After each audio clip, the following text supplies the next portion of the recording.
drinking a half a bottle of Jack Daniels every night, going from funeral to funeral, down like a dark place, thinking about all the things that you think I would think about. God loves us unconditionally, but we have an opportunity to screw this up. We can get this wrong. It's the devil whispering us in our ear. We're not good enough. You shouldn't be this way. Don't worry about this. I mean, we all have very subtle things that we deal with on how spiritual warfare works, and it will seep into every aspect of our lives if we let it.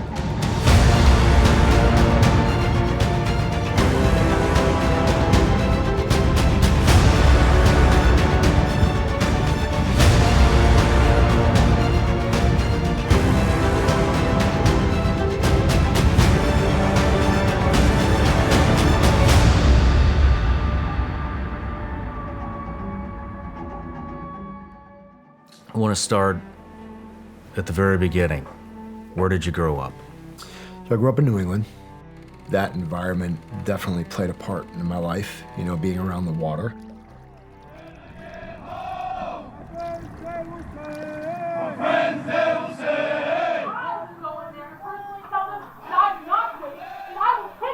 Mom and my dad were just yelling at the top of their lungs together, battling and arguing over me.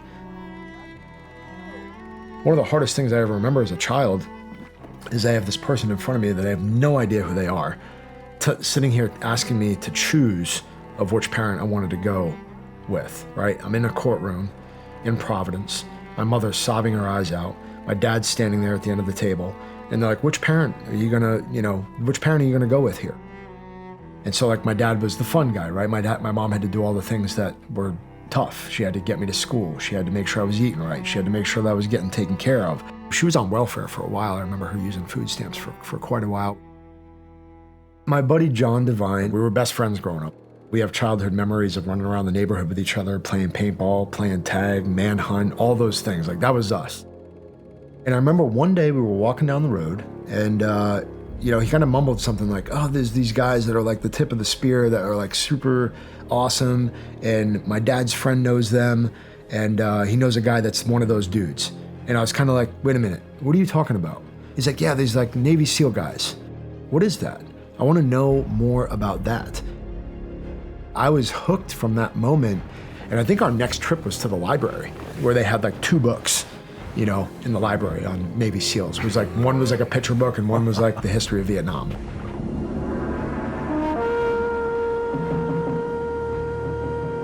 Trained and equipped to conduct unconventional warfare and clandestine operations, SEAL teams were tasked with maintaining capabilities. Sitting on the front porch, we were playing with G.I. Joes, and I looked him in the eye and I was like, I'm gonna bet you that I become a SEAL first. He's like, all right, deal. And we shook on it. And it was $50.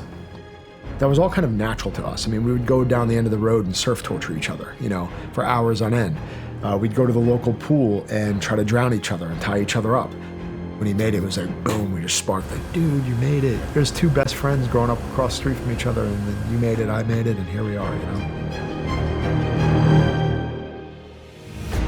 You know, my mother was very tough on me from a standpoint of like, she'd have no problem like smacking me off of a seat if I did something wrong.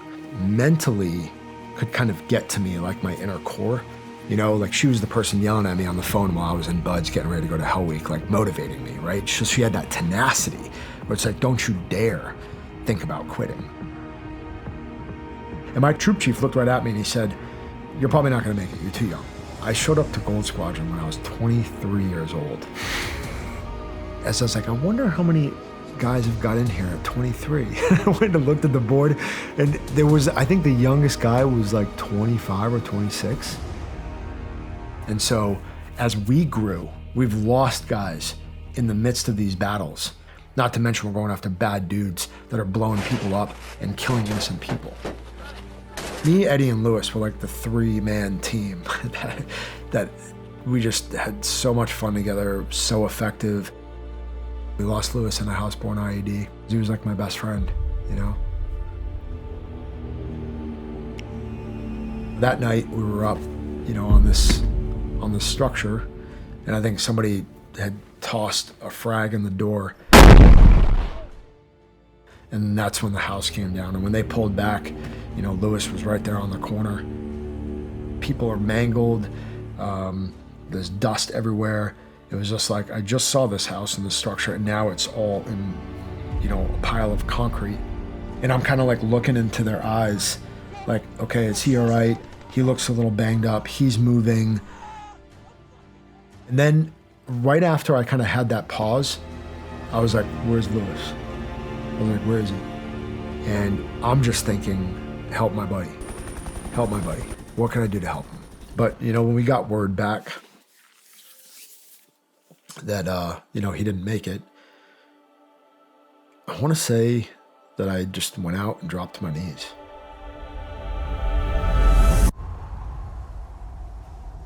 But there's beauty that comes from all of it. You start to understand, you know, what brotherhood is. And, you know, that loss is just impacts you in a different way. It is the most challenging thing that I've ever done in my entire life, above anything, being a father, because I truly care about my children and I truly want them to be better. So if I'm gonna live the truth and I'm gonna really do that the way I say I'm going to, then I have to turn inward and say, am I doing that to the best of my ability? We have to be the example. Don't just tell our children to do something. Live it out at every step of the way. You know, especially again with our faith. You know, what are we doing to really lean into that shows them that it's important? Or are we just going through the motions?